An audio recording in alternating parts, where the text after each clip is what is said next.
Kemarin Kayla lihat orang mabok. Dia kelihatannya melompat-lompat dan bergembira. Apakah mengenal Tuhan juga membuat kita bergembira? Tentu kegembiraannya sangat berbeda, Kayla, karena dipenuhi Roh Kudus membuat kita mampu untuk melihat kebenaran dan menganalisa masalah dalam terang firman-Nya. Hal ini berbeda dengan gejala supranatural dari ajaran yang salah. Lihat saja apa yang dikatakan Nabi Odet ketika menyatakan penghakiman Allah. Jadi, akankah Israel dan Yehuda sadar terhadap statusnya sebagai saudara? Simak baik-baik penjelasan Bu Yuli yang bersumber dari Alkitab. Shalom anak-anak, sebelum memulai renungan pada hari ini, mari kita berdoa terlebih dahulu. Allah Bapa yang bertahta di kerajaan surga, sungguh kami bersyukur ya Tuhan buat waktu yang masih Tuhan berikan sekali lagi kepada kami untuk boleh merenungkan kebenaran firman-Mu. Kami memohon belas kasihan Tuhan dan pertolongan Tuhan sehingga kami boleh mengerti akan kehendak Tuhan. Kami boleh mengerti akan isi hati Tuhan. Tuhan jagai mulut, bibir, lidah pembicara sehingga tidak menyampaikan hal yang salah kepada kami. Terima kasih Tuhan, hanya di dalam nama Tuhan Yesus kami berdoa. Amin. Anak-anak, Raja Ahaz adalah raja kerajaan selatan. Dia melakukan hal yang jahat di mata Tuhan. Padahal ayahnya, Raja Yotam, melakukan apa yang benar di mata Tuhan. Di sini kita bisa melihat ya anak-anak, bahwa iman itu tidak secara otomatis turun kepada anaknya. Seorang ayah yang beriman dan takut kepada Tuhan tidak secara otomatis mempunyai anak yang beriman dan takut kepada Tuhan. Karena Raja Ahaz ini sudah melakukan hal yang jahat di mata Tuhan, dia menimbulkan murka Tuhan, maka Tuhan pun menyerahkan kerajaan selatan ke dalam tangan Raja Aram. Raja Aram berhasil mengalahkan dan membunuh beberapa orang dari kerajaan selatan ini. Selain itu, kerajaan selatan juga diserahkan kepada kerajaan utara di bawah pimpinan Pekah bin Remalia. Pekah bin Remalia dalam sehari dia bisa menewaskan 120.000 orang Yehuda. Semuanya itu adalah orang-orang yang tangkas. Di sini kita melihat anak-anak bahwa kemenangan adalah pemberian dari Tuhan, bukan tergantung dari ketangkasan atau kepandaian berperang dari manusia. Zikri, pahlawan dari Efraim, juga berhasil membunuh anak raja, kepala istana, dan wakil raja. Orang Israel juga berhasil menawan 200.000 orang wanita dan anak-anak, walaupun mereka sebenarnya adalah saudara orang Israel sendiri. Selain itu, harta milik orang-orang Yehuda juga dirampas dan dibawa kembali ke Samaria. Orang Edom, orang Filistin juga bangkit menyerang dan berhasil menduduki beberapa kota Yehuda. Anak-anak, Allah benar-benar murka.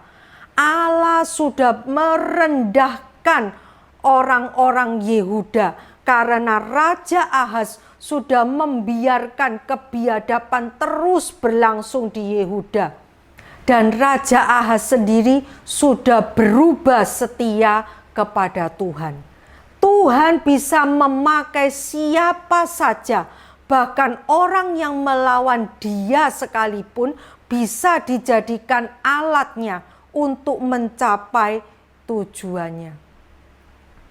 Tetapi anak-anak, sekalipun Yehuda sudah hancur, tetapi Allah tetap menyayangi Yehuda. Allah tidak berubah setia kepada Yehuda.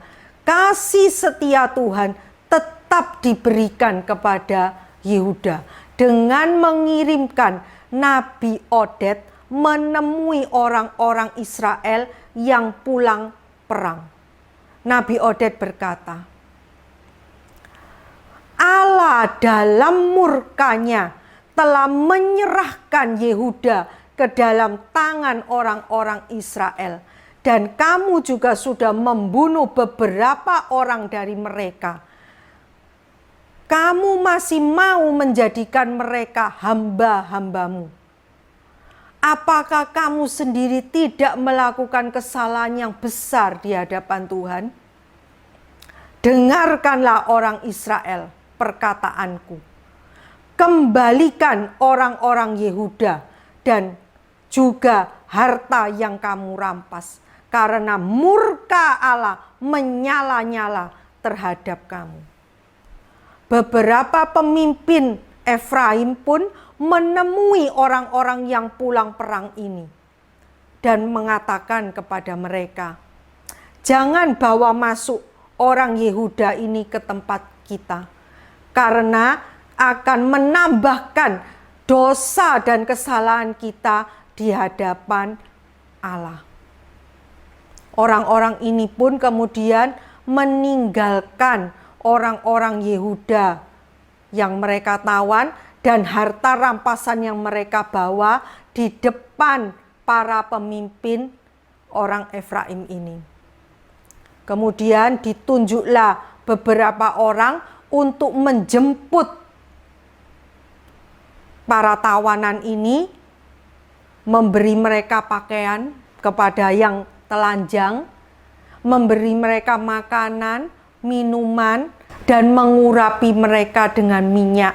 Orang-orang yang tidak kuat berjalan dinaikkan ke atas keledai dan dibawalah mereka ke Yeriko. Ditinggallah mereka di sana, kemudian orang-orang Israel ini kembali ke Samaria.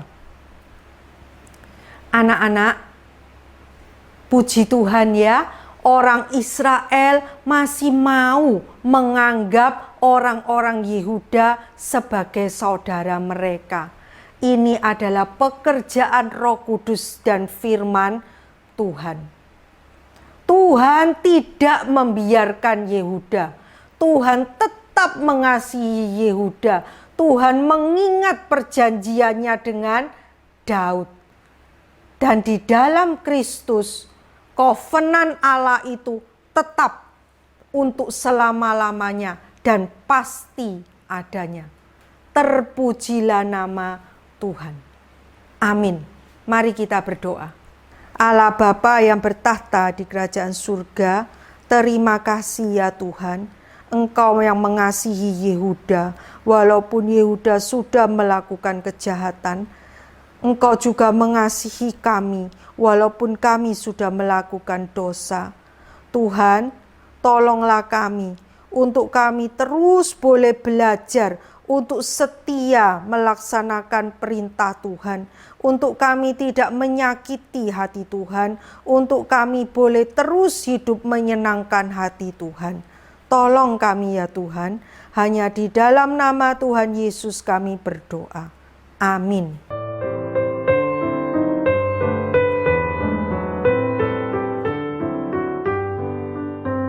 Puji syukur, karena dalam segala kelemahan serta kekurangan, umat Tuhan terus dibimbing lewat sabdanya.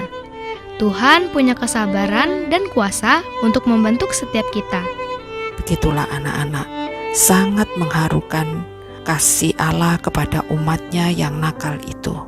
bahkan klimaksnya dalam Kristus.